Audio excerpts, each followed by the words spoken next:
దేవుడు మనకి ఇచ్చినటువంటి లేఖన భాగాన్ని మనం ఇప్పుడు ధ్యానించబోతున్నాం. జాగ్రత్తగా విందాం. వాక్యాన్ని చాలా చక్కగా మనము గ్రహించటం నేర్చుకుందాం. వాక్య భాగం ఏమంటుంది? ద్వీపములారా నా మాట వినుడి, దూరముననున్న జనములారా ఆలకించుడి.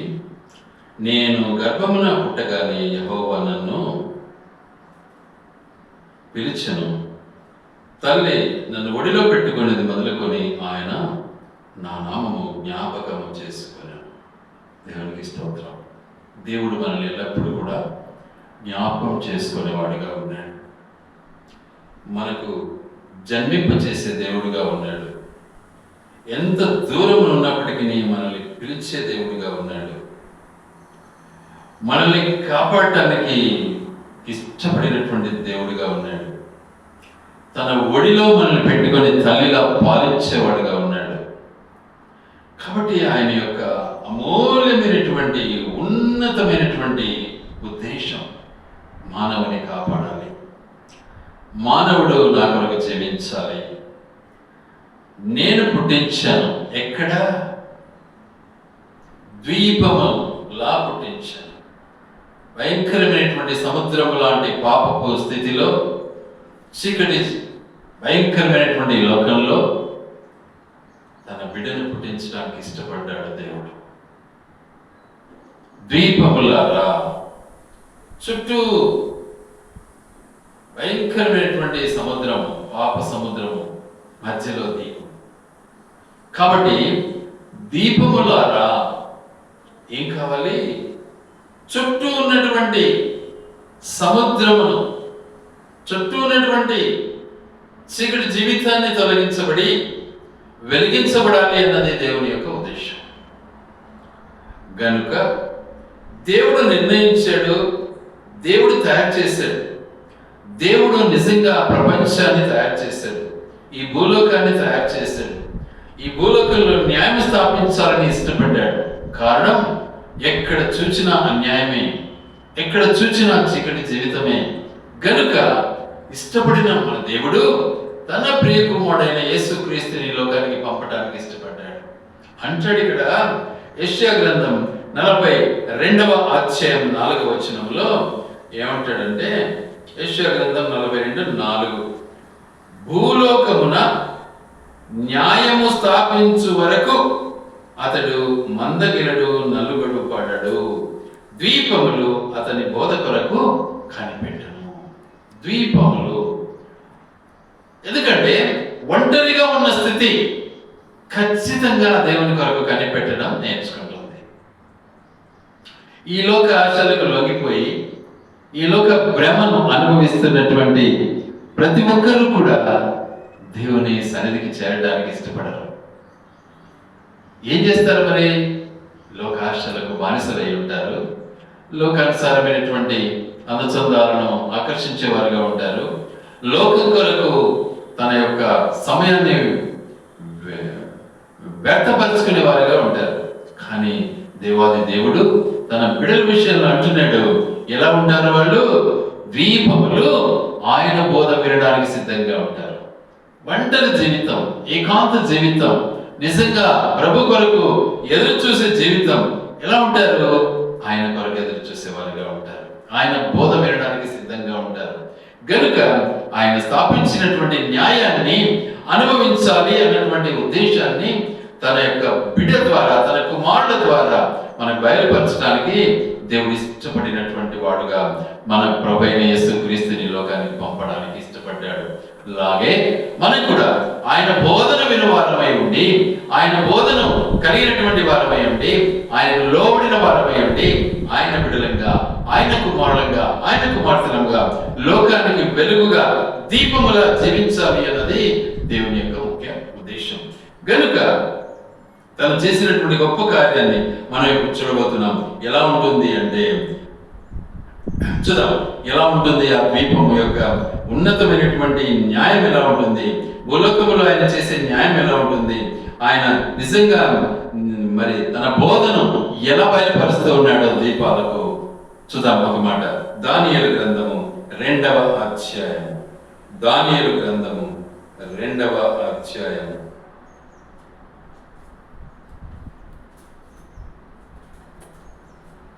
దానియేలు గ్రంథం 2వ అధ్యాయం 24వ వచనం చదువుకుందాం.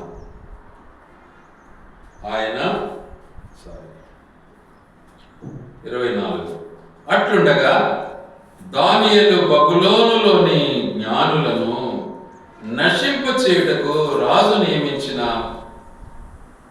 అర్యోకు నొద్దకు వెళ్ళి, బబులోనులోని జ్ఞానులను నశింప చేయవద్దు, నన్ను రాజు సముఖమునకు తోడుకొని పోము, నేను ఆ కలభావమును రాజునకు తెలియచేసేదను. ఎంత గొప్ప విషయం! ప్రపంచమంతా కూడా, భూ సామ్రాజ్యం అంతా కూడా, దేశమంతా కూడా చీకటిమయమైపోయింది. కానీ దేవుడు తన బిడ్డను ద్వీపముల వెలిగించాలి అన్నటువంటి తన ఉద్దేశాన్ని ఇష్టపడ్డాడు. దానియేలును లేపాడు. ఏమంటాడు? కలభావం చెప్పడానికి ఎవరిలో సమర్థులు కాకపోయినప్పుడు ఏం చేశాడు రాజు? అందరినీ కూడా నాశనం చేయాలనుకున్నాడు. అయితే ఆ విషయం తెలిసినటువంటి దానియేలు ఏం చేశాడు? దానియేలు మహాప్రార్థనాపరుడు. దానియేలు నిజంగా దేవునికి ఎంతో సన్నిహితుడు. దేవుని యొక్క మాట ప్రకారం జీవించేవాడు, దేవునికి లోబడినవాడు, దేవుని యొక్క ఆజ్ఞను సంపూర్ణంగా అనుభవిస్తున్నటువంటి దైవజనుడు, ఒక చెప్పాలి అంటే యోధుడు. కాబట్టి దానియేలు తన జీవితంలో గొప్ప అద్భుతమైనటువంటి కలభావాన్ని చెప్పడానికి పూనుకున్నాడు, సాహసించాడు. రాజు దగ్గరికి వర్తమానం తీసుకెళ్ళడానికి ఇష్టపడ్డాడు. అర్యోకు నిజంగా వెళ్ళి ఆ యొక్క కళాభావం చెప్పడానికి దయచేసి వెంటనే చెప్పమంటూ ఉన్నాడు. కారణం ఎందుకంటే న్యాయం కావాలి. దేవుడికి ఏం కావాలి? న్యాయం కావాలి. అందరి నాశనం కావాల్సింది న్యాయాన్ని విస్తరింప చేయడానికి యేసుక్రీస్తు ప్రభువుల వారి లోకానికి వచ్చిన తన ఉద్దేశం మేరకు ఒక్కొక్కరినిగా దేవుడు లేపుతూ తన న్యాయాన్ని విస్తరింపజేస్తూ తన న్యాయాన్ని సంపూర్ణముగా పర్మనెంట్ గా ఉంచడానికి ఇష్టపడుతూ ఉన్నాడు. గనుక ఏం చేశాడు? దానియేలు నిజంగా ఇంటికి పోయి తన స్నేహితులైన హనన్యాకును, మిషాయేలుకును, అజర్యాకును సంగతి తెలియజేసి తాను తన స్నేహితులను బబులోనులో తక్కిన జ్ఞానులతో కూడా నశింపబడకుండానట్లు కళ యొక్క మర్మ విషయంలో పరలోకమందున్న దేవుని వలన కటాక్షము పొందు నిమిత్తమై ఆయన వేడుకుండని వారిని హెచ్చరించెను. అంతటా రాత్రి యందు దర్శనము చేత మర్మము దానియేలునకు బయలుపరచబడెను. దేవుని దగ్గర మొరపెట్టారు ముగ్గురు స్నేహితులు. దానియేలు రాత్రి అంతా కూడా దేవుని దగ్గర మొరపెట్టారు. దేవుడు ఆలకించాడు. ఆ యొక్క కళ భావాన్ని, కళ మర్మాన్ని బయలుపరిచాడు దానియేలునకు. గనుక దానియేలు అన్నాడు, ఇప్పుడు ఏ జ్ఞానులు జ్ఞానహీనులు కాకూడదు, ఏ జ్ఞానులు కూడా నిజంగా దేవుడి నామాన్ని వ్యర్థపరచకూడదు. దేవుడు ఇచ్చిన జ్ఞానాన్ని మనము ఏం చేయాలి? విస్తరింపచేయాలి, చాటించాలి. దీపములు నిజంగా వెలిగించబడాలి, పాపము పారిపోవాలి. గనుక దానియేలును ఎన్నుకున్నాడు దేవుడు. దానియేలు యొక్క మిషన్ అక్కడ బయలుపరచడం మనం చూస్తాం. అందుకని దీపములారా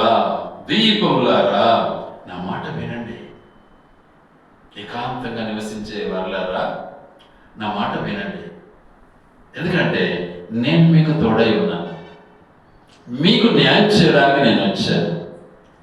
మిమ్మలను ఆత్మీయంగా ఎదిగి నా రాజ్యానికి వారసులు కావాలని చేయడానికి నేను వచ్చాను. కాబట్టి దీపములారా నా మాట వినండి.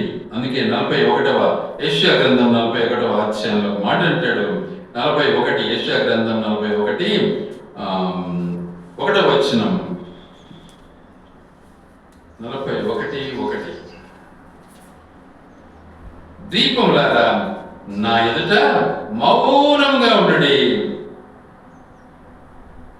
జనములారా నూతన బలము పొందుడి, వారిని సన్నిధికి వచ్చి మాట్లాడవలను, వ్యాజ్యము తీర్చుకుంటకు మనము కూడుకొందము రండి. దీపములారా మౌనముగా ఉండండి. అయితే జనములారా నూతన బలము పొందండి, నూతన శక్తిని పొందండి. దేవుడు మనకు శక్తిని ఇస్తున్నాడు, బలాన్ని ఇస్తున్నాడు. మీరు బాధపడనక్కర్లే. ఎంతటి భయంకర పరిస్థితి అయినా కూడా నిన్ను కాపాడడానికి నేనున్నాను. దానియేలు, నువ్వేం బాధపడనక్కర్లే. జ్ఞానులందరినీ కూడా నాశనం చేస్తూ ఉన్నటువంటి పరిస్థితిలో దేవుడు దానియేలుకు దర్శనం ఇచ్చాడు. ఆ యొక్క కళ మర్మాన్ని దానియేలుకు తెలిపాడు. తద్వారా నువ్వు భయపడనక్కర్లే, మౌనంగా ఉండు, ఏం చింతపడాల్సిన పనిలే. ఎందుకంటే దేవుని వాక్కు నీ ఎద్దకు వచ్చింది, దేవుని వాక్కు నీ ఎద్దకు వచ్చింది. అదేవిధంగా ఇర్మియా భక్తుని కూడా మనం ఒకసారి గమనిస్తే, ఇర్మియా భక్తుని విషయంలో మనం జ్ఞాపకం చేసుకుంటే ఏమంటాడు ఇర్మియా పరిస్థితి అంటే, చూడండి, దయించి ఇర్మియా గ్రంథము 1వ అధ్యాయము 4-5 వచనాలు కలిసి ఉంటాయి. యెహోవా వాక్కు నాకు ప్రత్యక్షమై ఇలాగ సెలవిచ్చెను. గర్భములో నేను నిన్ను రూపింపక మునిపే నిన్నెరిగి తిని, నీవు గర్భము నుండి బయలుపడక మునిపే నేను నిన్ను ప్రతిష్ఠించి తిని, జనములకు ప్రవక్తగా నిన్ను నియమించి తిని. దీపంలారా, నీ మధ్యకు ఒక బోధకుడు వస్తున్నాడు, నీ మధ్యకు ఒక ప్రవక్త వస్తున్నాడు. నీకు ఈ సత్యాన్ని, ఈ న్యాయాన్ని బయలుపరచడానికి వస్తున్నాడు. కాబట్టి నువ్వేమీ భయపడక్కర్లే. అయితే ఇర్మియా, నేను ఎప్పుడు అనుకున్నాడు? గర్భములో రూపింపబడక మునుపే.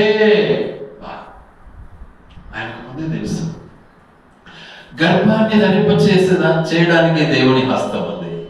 ఆయన అనుమతించకపోతే గర్భం రాదు మనకు. కాబట్టి దేవుడు అనుమతించాడు. దేవుడు నిజంగా మరి ఇర్మియాను జ్ఞాపం చేసుకున్నాడు. అంటున్నాడు, నీవు గర్భములో రూపింపబడక మునిపే నిన్ను నేను ఎరిగి ఉన్నాను. అందుకని వాక్యం సెలవిస్తున్న మాట 44వ అధ్యాయం యెషయా గ్రంథం, 44వ అధ్యాయం యెషయా గ్రంథం 2వ వచనం. నిన్ను సృష్టించి గర్భములో నిన్ను నిర్మించి నీకు సహాయం చేయువాడైన యెహోవా ఇలాగ సెలవిస్తున్నాడు. నీ గర్భములోని నేను రూపింపబడక మున్నే ఎరిగి ఉన్నాను గనుక నిన్ను ప్రతిష్ఠించి ఉన్నాను. నీవు జనములకు నా సువార్తను ప్రకటించేవానివిగా ఉన్నావు. కాబట్టి నిన్ను సృష్టించి గర్భములో నిన్ను నిర్మించి నీకు సహాయం చేయువాడునైనా యెహోవా ఇలాగ సెలవిస్తున్నాడు. నా సేవకుడవగు యాకోబు, దానియేలు, యెహెజ్కేలు, ఇర్మియా, మీరు నా సేవకులు. భయపడకము. ఏర్పరచుకున్నటువంటి యెషూరును, యాకోబు అన్న, యెషూరును అన్న, యెరూషలేము అన్న, అది అక్కడే. కనుక నీవు భయపడనక్కర్లే.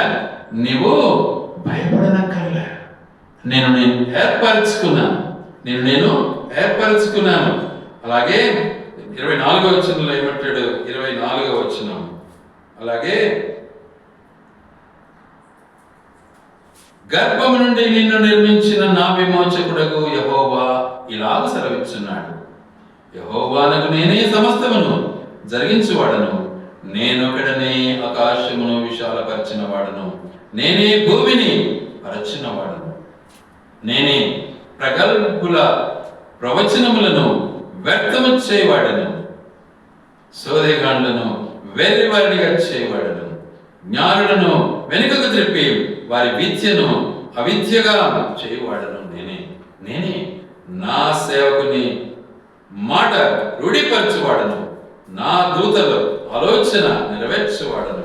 యెరూషలేము నివాసస్థుల మగు ననియు యూదా నగరులను గూర్చి అవి కట్టబడుననియు నేను ఆజ్ఞ ఇచ్చి ఉన్నాను. దాని పాడైన స్థలములను బాగు చేయవాడను నేనే నీ నదులను ఎండ చేయుచున్నాను. ఎండిపొమ్మని ప్రవాహముతో నేనే చెప్పుచున్నాను. కోరేషుతో నా మంద కాపరి నా చిత్తమంతయు నెరవేర్చువాడా అని చెప్పువాడను నేనే. యెరూషలేముతో నీవు కట్టబడదు అనియు దేవాలయమునకు పునాది వేయబడదు అనియు నేను చెప్పుచున్నాను.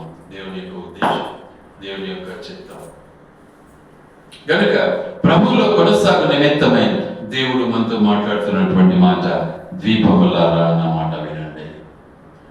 లోకములో ప్రత్యేకించబడినటువంటి వాడా నా మాట వినండి. సముద్రం లాంటి పాపపు జీవితంలో వాటికి దూరమై నివసించేవాడా నా మాట వినండి.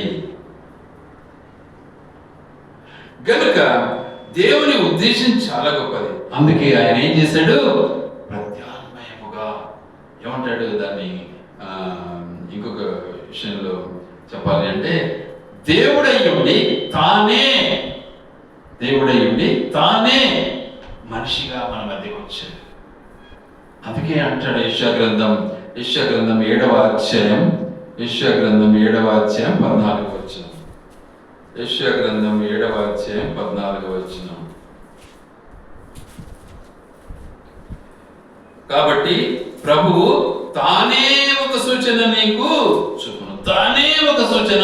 చూపును. ఆయనే, దేవుడే. ఏంటిది అది? ఆలకించుడి.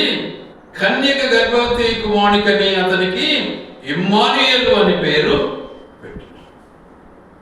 కన్యక గర్భవతి అవుతుంది. కన్యక గర్భవతి కావాలి, బిడ్డ పుట్టాలి, ఆయనకు ఇమ్మానుయేలు అని పేరు పెట్టబడాలి. కనుక దేవుని యొక్క ఉద్దేశం ఏంటిది అంటే, ద్వీపాన్ని కాపాడటానికి, ద్వీప ప్రజలను కాపాడటానికి, భయంకరమైనటువంటి సముద్రం యొక్క పాపపు స్థితి నుంచి నిన్ను కాపాడటానికి, న్యాయం చేయటానికి, నిన్ను రక్షించడానికి, నిన్ను విమోచించడానికి ఏం చేస్తున్నాడు దేవుడు? ఒక నూతనమైనటువంటి గొప్ప కార్యం కన్యక ద్వారా బిడ్డను మనకి వాళ్ళని ఇష్టపడ్డాడు. ఆయన ద్వారా న్యాయం చేకూర్చాలని, ఆయన ద్వారా వెలిగింపు చేయాలని, ఆయన ద్వారా బోధించాలని, ఆయన ద్వారా తన గొప్పతనాన్ని బయలుపరచాలని దేవుడు ఇష్టపడినటువంటి వాడుగా మన మధ్యకు వచ్చాడు. గనుక ఆయన ద్వారా మనకు తయారు చేయాలని ఇష్టపడ్డాడు. అయితే మనిషిని తయారు చేసిన విధానాన్ని మనం మర్చిపోకూడదు. ఎలా తయారు చేశాడు దేవుడు? మనిషిని తయారు చేశాడు. వాస్తవానికి మనిషి యొక్క ఉద్దేశం మనకు బాగా తెలుసు. ఆది కాండంలో 1వ అధ్యాయంలోనే మనం చూస్తాం. ఏమంటాడు అక్కడ? మనిషిని 1వ అధ్యాయము 27వ వచనం. ఏమంటాడు? దేవుడు తన స్వరూపమందు నరుని సృష్టించాడు. ఈరోజు స్వరూపాన్ని చూసి కొందరు హేళన చేస్తారు, కొందరు రకరకాల ఆలోచిస్తారు, కొందరు రకరకాల ఆలోచనలు ఉంటాయి, కొందరు ప్రేజ్ చేస్తారు, కొందరు రకరకాలుగా యోచిస్తూ ఉంటారు. అయితే ఈ యొక్క నరుని యొక్క నిజంగా రూపం ఎవరిది అంటే దేవుడిది. అందుకే ఇక్కడ అంటాడు, చాలా స్పష్టంగా అంటాడు. ఏమంటాడు? దేవుడు తన స్వరూపమందు నరుని సృజించాడు. తన స్వరూపంలో సృజించాడు. ఎలా సృజించాడు అంటే నిర్మించాడు, నిర్మాణం చేశాడు, తయారు చేశాడు. ఎలా సృజించాడు? 2వ అధ్యాయం 7వ వచనం. దేవుడైన యెహోవా నేల మట్టితో నరుని నిర్మించాడు. తన స్వహస్తాలతో తయారు చేశాడు, నిర్మించి ఏం చేశాడు? మళ్ళీ అని అంటాడు, వాని నాసికా రంధ్రములలో జీవవాయువును ఊదగా నరుడు జీవాత్మాయ. మనిషి ఆ విధంగా తయారు చేశాడు దేవుడు. దేనికోసం? న్యాయం చేయాలని, దేనికోసం? విమోచింప చేయాలని, దేనికోసం? దేవుడు ఉన్నాడు అనే సత్యాన్ని బయలుపరచాలని, దేనికోసం? దేవుడి లోకాన్ని సృష్టించాడని, దేనికోసం? మనిషిని దేవుడు నిర్మించాడని. ఈ న్యాయం ఇంకా ప్రజలకు తెలియదు. చాలా వరకు చాలా మోసపోతున్నారు. ఇంకా మోసపోవడం వల్లనే భయంకరమైనటువంటి చీకటి శక్తుల ప్రభావానికి బానిసలైపోతూ ఉన్నారు. కాబట్టి దేవుడు చీకటి కాదు, దేవుడు వెలుగై ఉన్నాడు. దేవుడు మనల్ని వెలిగింపు చేయడానికి వచ్చాడు, న్యాయం చేయడానికి వచ్చాడు, దేవుడు మనతో మాట్లాడడానికి వచ్చాడు. దేవుడు మనల్ని మరి నిర్మించి మనకు ఒక ఫౌండేషన్, ఒక పునాది వేసి మనల్ని కట్టాలని వచ్చాడు. మనల్ని నిర్మించి మనల్ని ఉన్నత స్థాయిని అనుభవించి తన రాజ్యానికి మనమందరం కూడా చేరాలి అన్నటువంటి తన ఉద్దేశం మేరకు ఆయనే తానే దిగి వచ్చాడు. తన యొక్క ఉద్దేశాన్ని మన పట్ల నెరవేర్చాలని ఇష్టపడిన మన దేవుడు తన మాటను చక్కగా నెరవేర్చాలని ఇష్టపడ్డాడు. ఈరోజు మనుషులు మాట్లాడతారు, మాట బట్టి పని బట్టి. ఒక మాట చెప్తే రెండో మాటకు పొంతన ఉండదు. ఒక మాట మాట్లాడి దాన్ని గాలికి వదిలేస్తారు. ఏం ప్రయోజనం? అప్పుడు ఏదో చెప్పినా నేను అంటారు. మళ్ళా ఎంత ఎంత మరి దిగజారిపోయినటువంటి పరిస్థితి మానవుంది. కనుక వాటి నుంచి కాపాడాలని ఇచ్చిన మాటను నెరవేర్చడానికి మానవుడు ఈ విధంగా ఉంటాడు అని బయలుపరిచాడు దేవుడు. ఎలా ఉంటాడు? ఇచ్చిన మాటను సంపూర్ణంగా నెరవేర్చాలి అన్నటువంటి తన ఉద్దేశం. తన మాట ఎలా ఉంటుంది? తన మాట అద్భుతంగా ఉంటుంది, ఆశ్చర్యంగా ఉంటుంది. ఎలా ఉంటుంది తన మాట? అది వాడిగల ఖడ్గం. అందుకే రెండవ వచనాన్ని మనం గమనిస్తే చాలా స్పష్టంగా మాట్లాడుతున్నాడు దేవుడు. చూడండి, యెషయా గ్రంథం 49,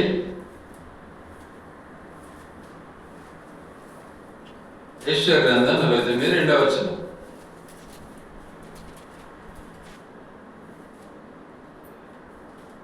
నా నోరు వాడిగల ఖడ్గముగా ఆయన చేసినాడు. దేవుని తన యొక్క నోరును ఎలా చేశాడు? ఆయన వాడిగల ఖడ్గంగా తయారు చేశాడు. యేసు ప్రభు ఈ లోకంలో పుట్టాడు.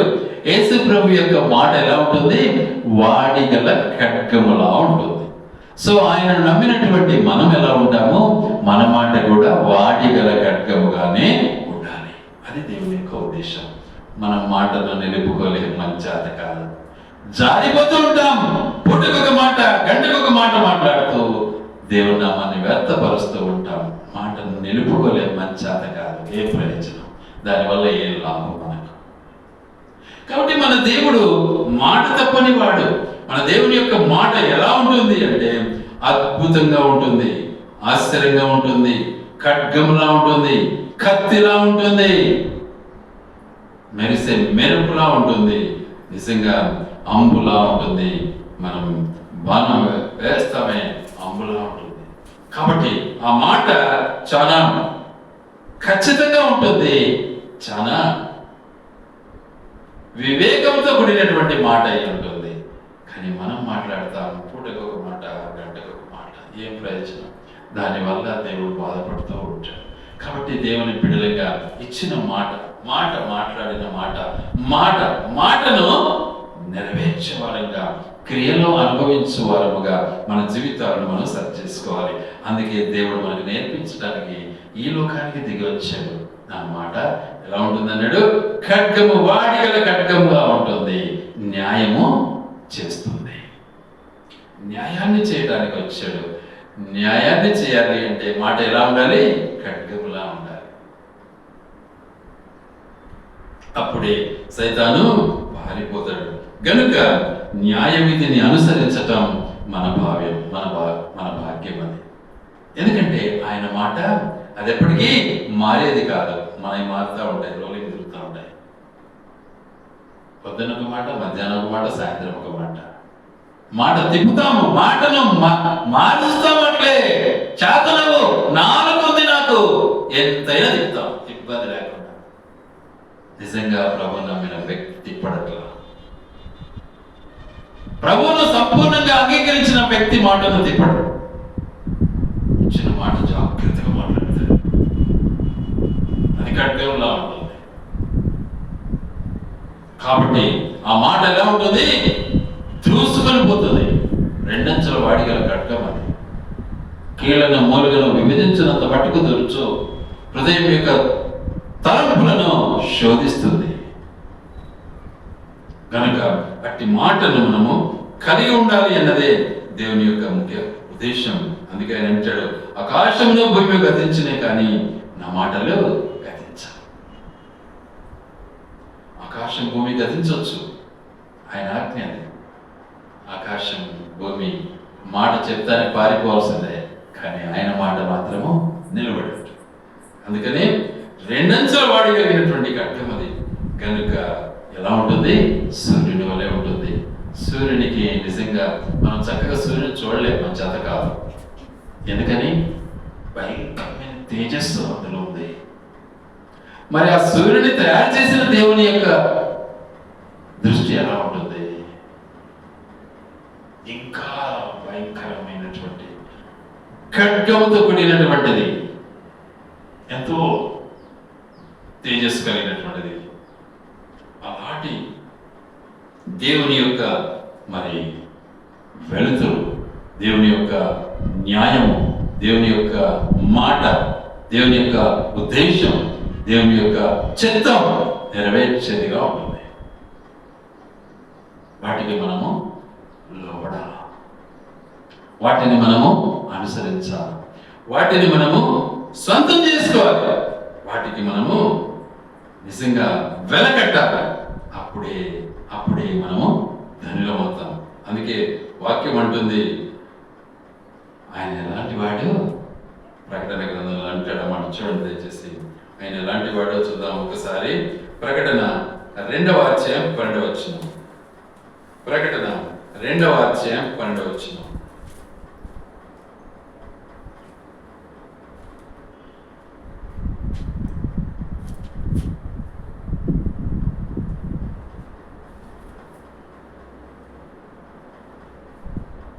పెర్గములో ఉన్న సంఘపు దూతతో ఇలాగు వ్రాయుము,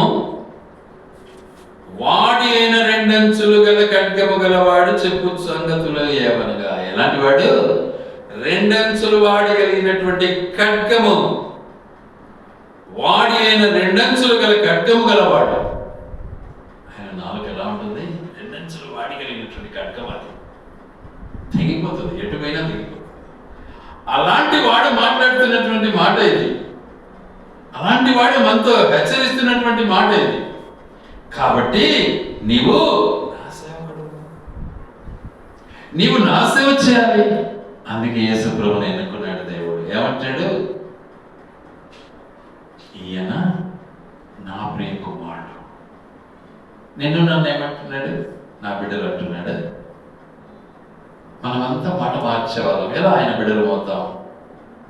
ఒక మాటకి 10 మాటలు మాట్లాడేస్తాం. మనకి చేతనం, మనకి బాగా వచ్చు అనుకుంటాం భాష.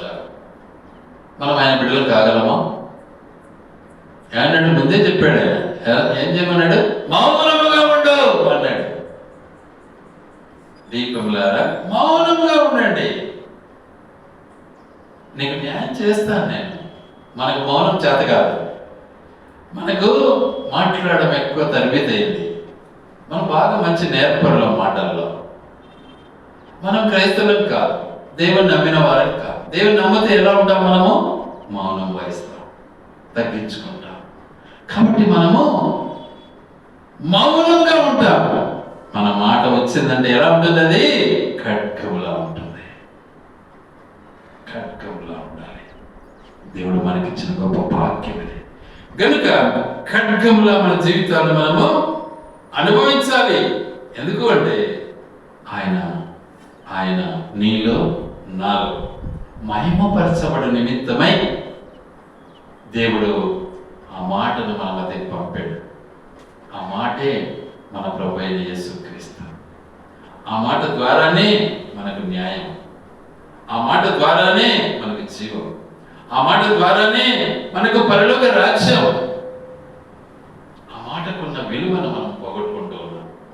ఏం మాట్లాడుతున్నాం మనకు తెలియదు. మాటకు మాట, కొట్టు, నేను తక్కువ. మన బ్రతికంతా ఇట్లే పాపం పెంచుకుంటున్నాం. మౌనం మనకు లేదు. దానివల్ల ఏం లాభం మనకు? జెండా ఎవరిది ఎగరదు అక్కడ. నమ్మి ఆయన మాట ప్రకారం జీవించిన వానికే ఆ రాజ్యం. జెండా యేసుప్రభుది ఉంటుంది అంతే.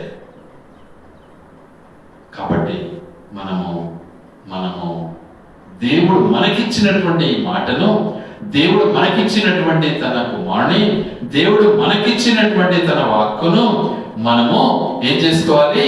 సార్థకం చేసుకోవాలి, అనుభవించాలి. వాటిని బట్టి మనము సాగాలి. అప్పుడే మన యొక్క జీవిత విధానము మార్చబడుతుంది. మనం దేవుని యొక్క పోలికలో మనం ఉంటాం. దేవుని పోలికను కలిగి ఉన్నాం. మనకిచ్చిన ఈ యొక్క రూపము ఆయనది. ఆయన హృదయం మనకు కావాలి, ఆయన మనస్తత్వం మనకు కావాలి, ఆయన నడవడికలు మనకు కావాలి, ఆయనలా మనం జీవించాలి. ఆయన ప్రత్యేకతను మనము సొంతం చేసుకోవాలి, ఆయన పరిశుద్ధతను మనము సొంతం చేసుకోవాలి. ఇవన్నీ పెట్టి బైబిల్ చదవడం మాకొచ్చు, చెప్పడం మాకొచ్చు, ప్రార్థన చేయడం మాకొచ్చు, ఏమైనా మేము మాట్లాడతాం. ఈ రీతిగా మనం ప్రవర్తిస్తూ ఉంటే నిజంగా ఆయన బిడ్డలం అవుతామా మనం? అందుకే అంటున్నాడు, మౌనంగా ఉండండి. ఇజ్రాయేలు, నీవు నా సేవకుడవు, నీలో నన్ను మయపరచుకొనదనని ఆయన నాతో చెప్పాను. నీవు నా సేవకుడు. ఎందుకు? నిన్ను నేను ఏం చేశాను? నిర్మించాను. చిగురు, ఈ లోకంలో చిగురు ఫలిస్తుంది, అంకురం ఎదిగి ఫలిస్తుంది అంటాడు. మొత్తు నుండి చిగురు పుట్టును. 11లో మొత్తు నుండి చిగురు పుట్టును. చూడండి దయచేసి యెషయా గ్రంథం 11:1. యెషయా గ్రంథం 11:1. యెషయా మొత్తు నుండి చిగురు పుట్టును, దాని వేరుల నుండి అంకురం ఎదిగి ఫలించును. దాని వేరుల నుండి అంకురం ఎదిగి ఫలించును. అది చిగురు. ఎలా ఫలిస్తుంది? జెకర్యా గ్రంథం 3:8. ఎలా ఫలిస్తుంది? జెకర్యా గ్రంథం 3:8.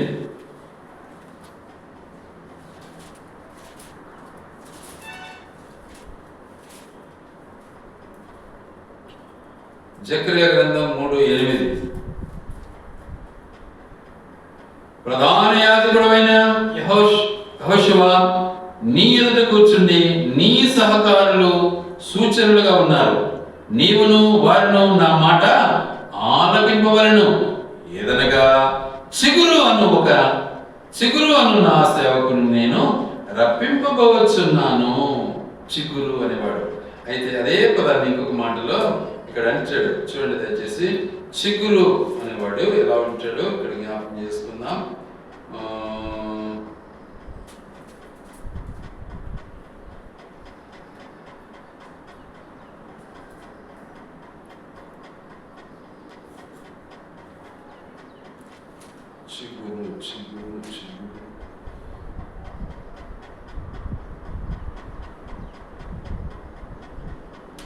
చిగురు అని ఒకడు కలడు. చూడు 6వ అధ్యాయం 12వ వచనం. అతనితో ఇట్లనము, సైన్యములకు అధిపతియగు యెహోవా సెలవిచ్చినదేమనగా, చిగురు అని ఒకడు కలడు, అతడు తన స్థలములో నుండి చిగుర్చును. అతడు యెహోవా ఆలయమును కట్టును. అతడే యెహోవా ఆలయమును కట్టును. అతడు ఘనత వహించుకుని సింహాసనాసీనుడై ఏలును. సింహాసనాసీనుడై అతడు యాజకత్వం చేయగా ఆ ఇద్దరికి సమాధానకరమైన యోచనలు కలుగును. కాబట్టి సింహాసనం ఆయనది. ఆయన ఏలడానికి వచ్చాడు. ఆ ఏలిక కింద మనం ఉండాలి అంటే ఆయన మాట వినాలి. చిత్తగించుమో స్వామి అనాలి. మనం మాకు తెలుసు అని ఏం చేస్తాం? మనము ఎక్కువ సంభాషణ చేయడానికి ఇష్టపడతాం, వాగ్వాదం చేయడానికి ఇష్టపడతాం, ఎదిరించడానికి ఇష్టపడతాం. ఏ ప్రయోజనం లేదు. అందుకేనైనా నువ్వు మౌనంగా ఉండే అంటున్నాడు దేవుడు. నువ్వు మౌనంగా ఉండే. ఇప్పుడే చదివాము మాట. నువ్వు మౌనంగా ఉండు, నేను చేస్తాను కదా అన్ని, నేను కాపాడేవాడిని, కాబట్టి నువ్వు మౌనంగా ఉండు అంటున్నాడు. కనుక మన జీవిత పయనంలో మనం మౌనంగా ఉండటం దేవుడు మనకిచ్చినటువంటి గొప్ప భాగ్యం. అందుకనే దేవుడు తన ప్రజలను ఎన్నుకున్నాడు, తన కొరకు ఎన్నుకున్నాడు, తన రాజ్యం కొరకు ఎన్నుకున్నాడు, తన బిడ్డలను ఎన్నుకొని ఏం చేశాడు? న్యాయం తీర్చడానికి యేసు ప్రభుని లోకాన్ని పంపాడు. న్యాయం జరిగించాలి. రాజ్యం ఇది కాదు, ఈ లోకం కాదు, ఈ సముద్రం కాదు, ఈ పాపం కాదు, ఈ చీకటి కాదు, పరిశుద్ధ రాజ్యం. నేను పరిశుద్ధుడను, నా బిడ్డలు పరిశుద్ధులు, నేను పరిశుద్ధుడను, నా రాజ్యం పరిశుద్ధమైనది. పరిశుద్ధమైన జీవితం మనకు కావాలి. మనలో ఈర్ష్యలు, పగలు, రకరకాల చింతలు ఏం ప్రయోజనం లేదు. దానివల్ల మనం పొందేది పాపమే. గనుక ఎలా ఉండాలి? యథార్థమైనటువంటి హృదయం. దేవుడు మనకి ఇచ్చింది ఏంటి? తన పోలిక. మన దేవుడు ఎలాంటి వాడు? న్యాయవంతుడు, న్యాయాధిపతి, న్యాయం చేసేవాడు. ఆయన బిడ్డలు ఎలా ఉంటారు? అన్యాయస్తులుగా ఉంటారా? అక్రమంగా ఉంటారా? ఆయన మాట వినకుండా ఉంటారా? ఆయన మాటలు ఎదిరించేవారుగా ఉంటారా? ఆయనకు లోపడకుండా ఉంటారా? మరి ఆయన బిడ్డలు ఎలా అవుతారు? అలా ఆయన చాలా మంచివాడు రా, బిడ్డలు ఎట్లా తయారైనాడు అంటారు. ఎట్లా తయారైనాడు? వాళ్ళ నాయన మంచోడే, వీడు భయంకరమైనటువంటి చీడు పురుగులా తయారైపోయాడు. కాబట్టి మనము ప్రభు సన్నిధిలో ప్రభువుని అనుభవించే వారమై ఎల్లప్పుడూ కూడా దేవుని మహిమపరిచే వారంగా ఉండాలన్నదే దేవుని యొక్క ముఖ్య ఉద్దేశం. అందుకని ఆయన అంటున్నటువంటి మాట ఏంటంటే మనుష్య కుమారుడు మహిమపరచబడి ఉన్నాడు, దేవుడును ఆయన యందు మహిమపరచబడి ఉన్నాడు. అది కావాలి దేవునికి. మనిషి కుమారుడు, మనిషి ద్వారా దేవుడు మహిమపరచబడాలి, మనిషి మహిమపరచబడాలి, మనిషి ద్వారా దేవుడు మహిమపరచబడాలి. దేవుని మహిమను దొంగిలించేవాడుగా ఉండకూడదు, దేవుని మహిమను కోల్పోయేవాడుగా ఉండకూడదు. దేవునికి మహిమకరంగా జీవించాలి అంటే నీవు కూడా ఎలా ఉండాలి? ఆ మహిమలో పాలివాడవై ఉండాలి. అది దేవుని యొక్క ఉద్దేశం. అలా జీవించినప్పుడు ధన్యత మనకు లభిస్తుంది. మనం కూడా ప్రభులో కొనసాగించబడతాం. అందుకని వాక్యం సెలవిస్తున్న మాట, తండ్రిని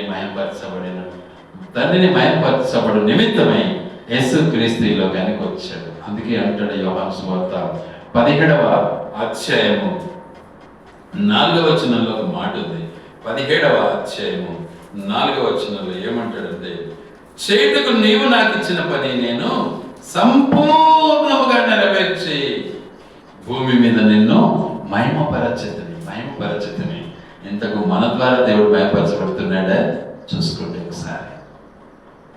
దూషింపబడుతూ ఉన్నాడా? చూసుకోండి. మనం ఇతరులను దూషిస్తే మనం దూషింపబడిన వారమే, ఇతరులను ద్వేషిస్తే మనం ద్వేషింపబడిన వారమే, ఇతరులను అసూయ కలిగి మనము ప్రవర్తించినట్లయితే మనం అసూయపరులమే, ఇతరుని తక్కువ చూపు చూసినట్లయితే మనం కూడా తక్కువ కలిగినటువంటి వారమే, దేవుని మహిమకరులము కాదు. కాబట్టి దేవునికి మనం అర్హులం కావాలి అంటే దేవుని హృదయాన్ని మనం పొందాలి. ఆయన మనకిచ్చిన పని సంపూర్ణంగా నెరవేర్చినటువంటి వారముగా ఉన్నప్పుడే మన జీవితము ఆనందంగా ఉంటుంది, అద్భుతంగా ఉంటుంది. చూద్దాం, ఒక మాట చూసి ముగిస్తాను. పేతురు మొదటి పత్రిక 4వ అధ్యాయం 11వ వచనం. 4వ అధ్యాయం 11వ వచనం. మొదటి పత్రిక 4వ అధ్యాయం 11వ వచనం. ఒకడు బోధించిన ఎడల దైవోక్తులను బోధించినట్లు బోధింపవలెను. ఒకడు ఉపచారము చేసిన ఎడల దేవుడు అనుగ్రహించు సామర్థ్యమునంది చేయవలెను. ఎందువలన దేవుడు అన్నిటిలోనూ యేసుక్రీస్తు ద్వారా మహిమపరచబడును. యుగ యుగములు మహిమయు ప్రభావమును ఆయన కొడును గాక. ఆమేన్. ఇది కథ. ఇది మనం చేయాల్సినటువంటి పని. అసూయలు, భయంకరమైనటువంటి ఈర్ష్యలు, పగలు, చిన్న చూపు చూడడము, వ్యతిరేకంగా మాట్లాడము, ఎదురు మాట్లాడము, వ్యతిరేకత ఎప్పుడు బ్రతుకంత. నీ వ్యతిరేకంలో ఉంటే నువ్వు సమాధానం ఎప్పుడు వెళ్తావు అక్కడికి? ఇక్కడే నువ్వు నేర్చుకోకపోతే ఆడికి పోయింది నేర్చుకుంటుంది. ఇక్కడ నేర్చుకున్న తర్వాతనే ఆడ ఎంట్రన్స్. ఇక్కడ నేర్చుకోకపోతే ఆ ఎంట్రన్స్ కాదు, ఇంకొకటి ఉంటుంది మనకు. కాబట్టి మారాలి. మార్పు చెందాలి. ఎప్పుడు ఈర్ష పగ, చీకటి జీవితం.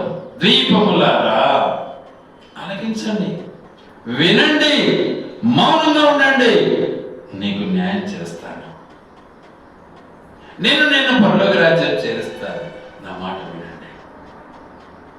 ఆయన మనకిచ్చిన పనిని సంపూర్ణంగా ఈ లోక యాత్రలో ముగించటం మన యొక్క భాగ్యం. అప్పుడు రాజ్యానికి వారసులం. కాబట్టి మొదట నాకు ఏ మహిమై ఉండెనో, ఈ లోకంలో పుట్టక మునుపు నాకు ఏ మహిమై ఉండెనో, ఈ లోకంలో నన్ను జన్మింపక మునుపు ఏ మహిమై ఉండెనో, నీ యొక్క నాకు ఆ మహిమను చూసారా అనుగ్రహించే దేవుడు. కాబట్టి ఆయన మనం స్తుతించాలి. ఆ మహిమతో మనల్ని నింపాలని ఇష్టపడ్డాడు దేవుడు. ఆ మహిమైశ్వర్యాన్ని మనము పొంది ఆయన నామాన్ని మహిమపరచాలి అన్నటువంటిది దేవుని యొక్క ఉద్దేశం.